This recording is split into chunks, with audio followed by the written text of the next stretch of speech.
You've been very vocal about your support to Black Lives Matter. And in fact, you were named to Rugby Canada's Black, Indigenous, and People of Color Working Group. And we wanted to take the opportunity to speak to you. And, we're three white males, so we don't have as much experience in this. And we didn't want to do the movement any injustice by not having someone like you who's been vocal in the community talking about this. So my first question to you, Doug, is as a member of this committee, what do you want to see accomplished for rugby players and fans in Canada? One of the main end goals would be making sure that environments for BIPOC athletes and fans and everyone in general, really, these environments need to be comfortable for everyone. There should never be question about how should we go about a punishment for something that is definitely offside. We pretty much just want to get to the point where everybody's viewed equally and feels comfortable in their own skin and in what they're doing, having everybody view each other as being the same. It's like, have you had like a lot of discussions as a collective group yet? Or any of the things that the BIPOC group might be looking to implement? Will that still take time, or is like the wheels already in motion to get some of those changes happening within Rugby Canada? Obviously, yeah, with COVID and everything, it's all on Zoom now. But yeah, we've been able to meet and have discussion for a few months now. Again, it's the same as anything. It doesn't happen overnight. A lot of the things that we're discussing take time. A lot of different wheels are in motion, but it's more just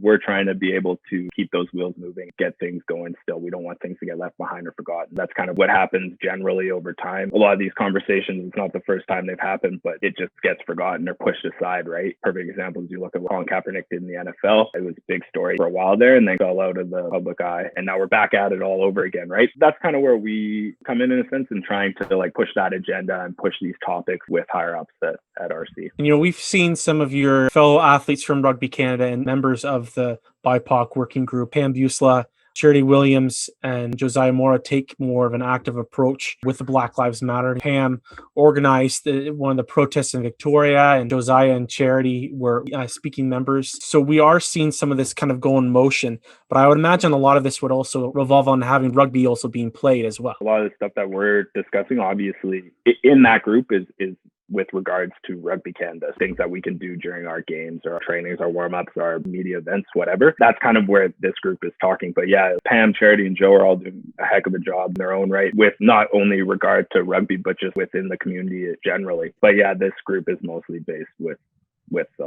Rugby Canada in mind.